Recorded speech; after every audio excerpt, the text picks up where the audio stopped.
Jungle.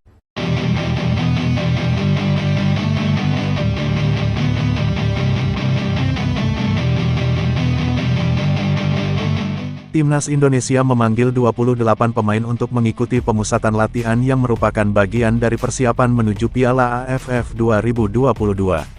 Posisi penyerang masih menjadi sorotan dalam pemanggilan ini. Komposisi lini depan Timnas Indonesia yang dipersiapkan menuju Piala AFF 2022 ini tak begitu berbeda dari sebelumnya. Hanya 4 striker yang dipanggil, yaitu Muhammad Rafli Arema FC, Dimas Drajat Persikabo, Dendi Sulistiawan, Bayangkara FC, dan Ramadan Sananta PSM Makassar. Artinya, lini depan dihuni 100% pemain lokal, tidak ada satupun naturalisasi.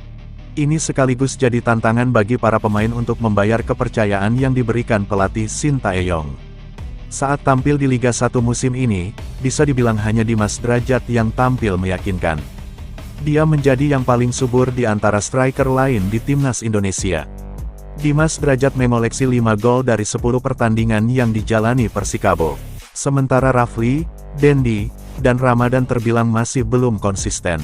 Namun, segala kemungkinan bisa terjadi.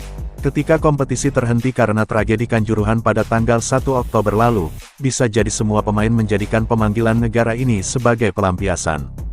Mereka tidak sabar ingin tampil kembali dan merasakan atmosfer kompetisi, sehingga persaingan menjadi striker utama menjadi lebih ketat. Berikut para striker Timnas Indonesia yang disiapkan untuk Piala AFF 2022. Dimas Drajat. Boleh dibilang pada musim ini Dimas Drajat mencapai puncak performanya. Sekarang dia sudah bisa lepas dari bayang-bayang barisan penyerang naturalisasi yang sebelumnya menjadi andalan di Timnas Indonesia, seperti Beto Goncalves dan Ilijah Spasojevic.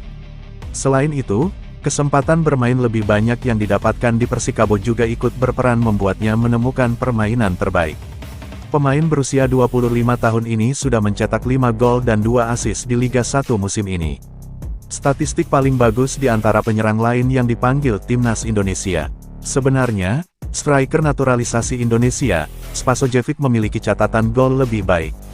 Dia mencetak 7 gol untuk Bali United. Namun, pelatih Shin Tae-yong lebih memilih Dimas. Sepertinya pelatih asal Korea Selatan itu ingin menggunakan pemain yang memiliki darah Indonesia. Dimas Drajat diprediksi akan menjadi pilihan utama di Piala AFF 2022 nanti. Dengan catatan dia tidak diganggu dengan cedera.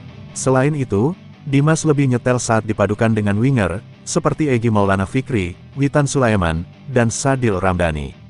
Pemain asal Gresik ini jadi harapan kerinduan publik tanah air akan striker lokal setelah era Bambang Pamungkas dan Boas Solosa.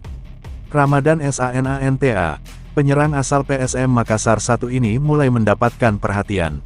Meski usianya baru 19 tahun, dia memiliki karakter sebagai striker murni. Ini bukan kali pertama Ramadan menerima panggilan Timnas Indonesia.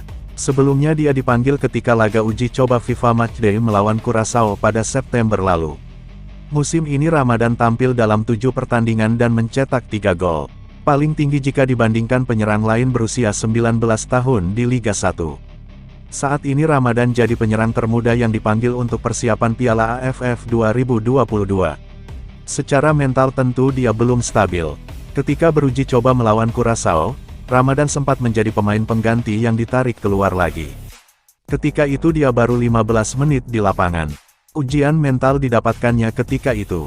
Harapannya dia bisa melewati ujian itu, karena Ramadan punya potensi. Selain masih muda, dia punya postur ideal dengan tinggi 182 cm sebagai penyerang.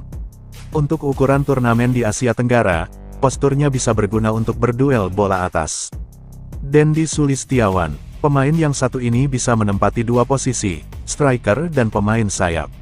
Tidak dipungkiri Dendi memang memiliki skill dan kecepatan. 2 kelebihannya itu bisa dimaksimalkan dalam 2 posisi tersebut.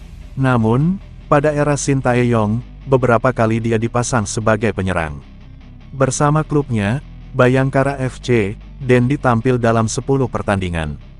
Hasilnya, 2 gol dan 2 assist sudah dibuat. Dari segi usia yang sudah 26 tahun, Dendi menjadi pemain paling senior. Jadi dari segi pengalaman juga lebih banyak. Pemain asal Lamongan, Jawa Timur, itu juga dipanggil dalam 2 sesi laga uji coba melawan Curaçao di FIFA Matchday pada September lalu. Dendi berhasil mencetak 1 gol. Ini membuat kepercayaan dirinya saat mengenakan seragam timnas Indonesia akan lebih baik. Dia sudah pecah telur ketika membela tim Garuda.